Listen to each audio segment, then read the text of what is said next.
Welcome to the Ministry Shift, a chance to briefly consider some of the issues around the church today. My name is Reverend Jim. I'm the rector at St Matthew's Church in Walsall. Lichfield Diocese have recently started a process looking at shaping for mission, recognising that we're living in a very fast changing world at the moment and we need to think differently. And also, of course, acknowledging that coronavirus is having an impact on what we would have considered normal church mission. Well, today's programme is the first ministry shift of 2021. And so it's appropriate today to have a think about what the year might bring. To start the ball rolling, perhaps our panel would like to introduce themselves and just say a little bit about their context. And I'd like to go to Jules, first of all, please. Hi there, I'm Jules Smith. I'm the head teacher at St Chad's Primary School in Lichfield, and it's a pleasure to be here this morning, and I'll be sharing some of the vision and ideas that we've got for 2021. It's good to be here. Thanks, Jules. It's great to have you with us. Pete, let's hear about you, please. Hi, Jim. Yeah, I'm Pete. I'm the Director of Communications for Lichfield Diocese, which basically means that myself and Simon, who puts this show together, oversee all the communications within and from the diocese. Normally based in Lichfield, currently working from home after what has been a truly interesting and challenging and exciting last 10 or so months with COVID. Indeed, certainly has been very challenging. Fiona, tell us a bit about yourself and who you are. Hi everyone, I'm Fiona Neads. I'm based in the Uttoxeter area of parishes where I'm involved in lay ministry, and for work I work in a company in Derby where I've been involved in lay chaplaincy for a number of years. Thank you, Fiona. And last but by no means least, Adrian, tell us about yourself. Hello, I'm Adrian Stone. I'm the vicar at Trentham, just on the southern edge of Stoke-on-Trent in the north of the diocese. Thank you very much, panel. Well, given that things will be changing and we want to explore a little bit more about what 2021 might look for you in your area of ministry and work, can I ask, first of all, what is the shift that you are preparing for? And perhaps we could go to Jules first on this one. Hi. Obviously, the country has changed and shifted again as we've come back to school. And last week was an extremely challenging week for us here at St Chad's, as it was for many schools and workplaces across the country.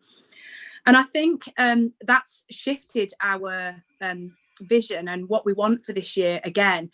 And I think for us in primary school here in Lichfield, it's about supporting my families and supporting my staff to continue to be well throughout this period.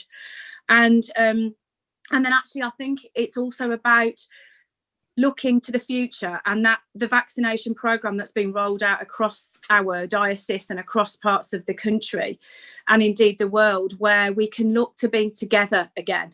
So I think the shift in ministry for me is initially and at the moment looking at supporting, loving and caring and be the light in the dark places that are most inevitably out there and in school, but also look in hope for how we can be together again and the fun that we can have.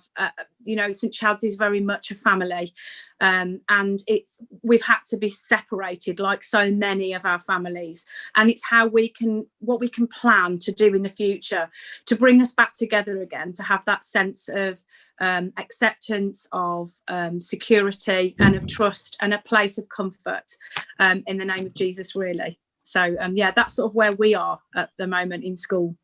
Thank you very much for that, Jules. Things are changing rapidly, obviously in the education world, but not just in the education world, in many other areas. So Pete, what do you think what you're preparing for in 2021? Yeah, well, I think the last 12 months for us really has seen like a revolution in the way that churches and other people communicate, and communication has moved very quickly from being just a sort of mainly a job that myself and Simon do, across the diocese, to something that everyone's doing. There's been so much going on. People have been learning to communicate online in new ways, churches especially, which has been fantastic. Bishops WhatsApping stuff to us and putting stuff online. just schools doing loads of amazing things as well. Just loads of different stuff that's been going on. There's been a barrage of communication, loads of it really good and positive over the past, year, almost a year now. I think coming into this year, we need to find ways that we can do that, continue to do that in a sustainable way, which isn't going to wear us all out, but whether you're a church minister, a teacher, or a chaplain, or whatever, a way that when we are finally able to meet again together, we can continue that and build on some of the new things that we've been doing, especially the way that people have been reaching out online to those who aren't able to physically meet. So there's a real challenge there about how we do things, continue to do things creatively, sustainably, and also how we can work together to support each other in that, so we're not all doing the same thing, but also leaning on each other as well. Yeah, that's very interesting. Yeah, thanks very much, Pete. Fiona, I guess for your context, it's not just coronavirus would have had an impact, but perhaps the whole Brexit situation as well. So what are you looking for in your ministry shift in 2021? Yeah, 2020 certainly was very interesting. I'm a lot of the people I deal with have office-based jobs, so we've been working from home, we've been dispersed, and I think really to pick up on the previous theme, it's for 2021 hopefully one of sustaining what we've been able to achieve and to sort of keep going and somehow renew and keep our energies there so that we are able to still help and support one another. There is a small but quite vibrant Christian community actually, and also a multi-faith network as well, I should add, that we're involved in. But looking, the company I work for is reasonably old, and there has, for example, been a Christian fellowship meeting every Tuesday lunchtime, as an example, which is only one of several Christian fellowships in a particular office block for over 40 years, during which time, of course, the people there have come and gone and retired and all the rest of it. So it is sort of quite an embedded thing for that small number of people who choose to be involved with it. So it's now kind of an online meeting, as you might imagine. But yeah, looking forwards, we're hoping to have some multi-faith events, join with other people in the workplace, which we would have done in person, of course, but hopefully to try and do that in a virtual context. And also to learn from what other companies are doing and what other groups are doing in Stoke and so on in terms of workplace chaplaincy in this sort of dispersed environment. So it's interesting. It'll be challenging, I think, but exciting too. Yeah, that's amazing that it's been going on so long, the Christian Union in your place of work. Sounds brilliant. Adrian, parish ministry is changed a lot in 2020. 2021, what are you preparing for? Well, I don't know about you, Jim, but I found Christmas absolutely exhausting this year because we were trying to hold together the kind of doing things in church as well as doing online, and I think that's going to be the story of 2021, trying to hold together the keeping community connected online, but at the same time available for those who can't connect online to come into church and to be present in the building. And so that means but the shift for me is going to be more shared leadership. I'm a great believer in sharing leadership in church anyway, but let's share it out even more. Let's connect more with our local other churches ecumenically. Let's not reinvent the wheel, but work together more. And that's going to be, for me, quite a key push, I think, for the church. Secondly, I think pastorally it's going to be quite significant this year. So we've got, I don't know about you again, but we've had a pile of funerals come in after Christmas. Yes, we usually get a few in January, but this has been exceptional, and I wouldn't be surprised if that continues for a few months. And there's going to be a lot of funerals that are limited to 30 people, not being able to get together to celebrate the life afterwards, all of this stuff. Picking up maybe at the end of the year some sort of memorial service for them, to kind of gather folks. That's one of our thoughts. And then finally, I think, to be really creative, and I've written a song about the COVID time. It's called "I Will Never Forget This Awful Time," and I think we need to be very real about the mess that we're all in about it, but at the same time holding on to the steadfast love of the Lord never ceases. His mercies never come to an end; they're new every morning. And in the centre of our church at the moment, we have got a massive broken pot, and it's just left there. We're not even talking about it. It's just there. And at some point this year, we're going to start piecing it back together.